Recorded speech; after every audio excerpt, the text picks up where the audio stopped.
Indonesia adalah negara dengan potensi sumber daya alam yang luar biasa, mulai dari hutan tropis yang menyimpan oksigen dunia, lautan luas yang kaya ikan, hingga perut bumi yang dipenuhi nikel, batu bara, emas, dan minyak.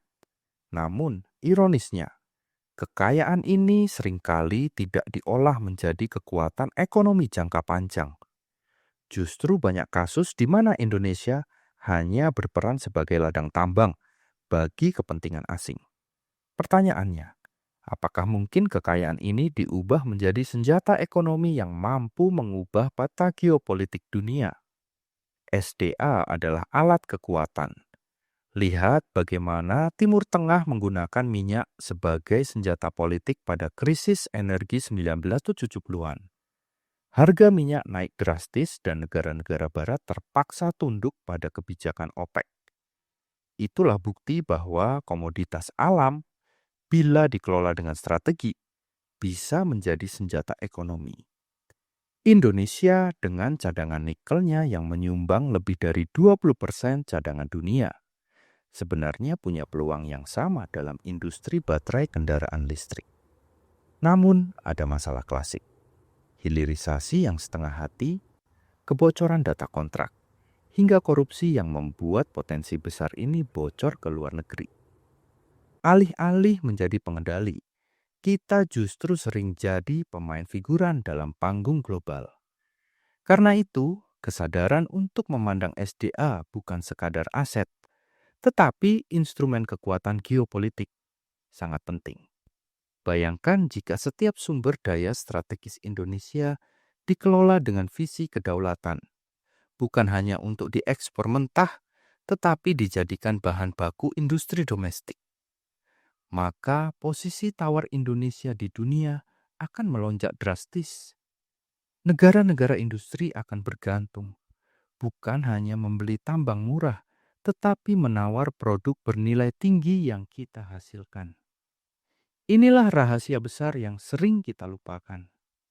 Kekayaan alam kita bukan sekadar harta warisan, tetapi bisa menjadi senjata ekonomi global jika kita mampu mengendalikannya. Pertanyaannya tinggal satu, apakah kita siap? Nikel kini dijuluki sebagai minyak baru, sebab nikel adalah bahan utama baterai kendaraan listrik, EV, yang sedang didorong di seluruh dunia. Indonesia menyimpan cadangan nikel terbesar di dunia, bahkan lebih besar dibandingkan Australia dan Brasil. Secara teori, Indonesia bisa menjadi pusat dunia dalam rantai pasok kendaraan listrik. Namun, apakah kita benar-benar menguasai rantai nilai ini? Fakta di lapangan menunjukkan, meski cadangan kita melimpah, mayoritas pabrik pengolahan nikel masih didominasi investasi asing, terutama dari Cina. Artinya, meski hilirisasi sudah berjalan, kendali teknologi dan keuntungan utama tidak sepenuhnya dinikmati bangsa sendiri. Kita memang mendapat pekerjaan, pajak dan devisa, tapi kendali pasar masih di tangan asing. Jika Indonesia ingin menjadikan nikel sebagai senjata ekonomi, maka kuncinya ada pada hilirisasi total. Bukan hanya membangun smelter, tapi juga pabrik baterai, bahkan ekosistem mobil listrik dalam negeri. Bayangkan jika kita bisa memproduksi mobil listrik made in Indonesia, yang seluruh komponennya berasal dari SDA kita sendiri, maka Indonesia tidak hanya menjadi pemasok bahan mentah, tetapi produsen global dengan nilai tambah berlipat ganda. Lihat bagaimana Arab Saudi melakukan transformasi melalui Saudi Vision 2030. Mereka sadar bahwa hanya menjual minyak mentah tidak cukup, sehingga mereka masuk ke industri turunan, petrokimia, pariwisata, hingga teknologi. Indonesia pun bisa meniru langkah itu dengan nikel. Jika kita hanya berhenti di smelter, kita akan jatuh ke jebakan ladang tambang. Tapi jika berani melompat ke industri baterai dan kendaraan listrik, kita bisa jadi raja energi baru dunia. Inilah titik krusial. Apakah nikel hanya jadi komoditas ekspor atau benar-benar menjadi instrumen kekuatan ekonomi Indonesia di era transisi energi global? Dunia saat ini sedang bergerak menuju energi hijau. Negara-negara Barat dan Asia sedang berpacu mengurangi emisi karbon, mengganti minyak dan batu bara dengan energi terbarukan. Disinilah posisi Indonesia semakin strategis. Kita bukan hanya kaya nikel, tetapi juga punya potensi besar di energi terbarukan. Dari tenaga surya, angin, hidro, hingga panas bumi. Pertanyaannya, apakah Indonesia mampu mengintegrasikan potensi ini menjadi senjata ekonomi? Misalnya, dengan menguasai produksi panel surya, membangun ekosistem baterai, atau bahkan mengekspor listrik hijau ke negara tetangga. Singapura sudah mulai mengimpor listrik dari luar negeri. Mengapa Indonesia tidak memanfaatkan peluang ini? Dalam geopolitik energi, negara yang menguasai transisi hijau akan jadi pusat kekuatan baru. China saat ini mendominasi industri panel surya dunia. Eropa berlomba menguasai pasar hidrogen. Amerika berinvestasi besar dalam mobil listrik Tesla dan energi angin. Indonesia punya peluang unik karena kita memiliki kombinasi sumber daya alam yang lengkap, dari tambang hingga energi terbarukan. Namun, lagi-lagi, yang menentukan bukan hanya kekayaan alam, tapi kebijakan. Jika regulasi hanya berpihak pada investor asing tanpa membangun kapasitas domestik, kita akan kembali jadi penonton. Indonesia perlu membuat strategi besar.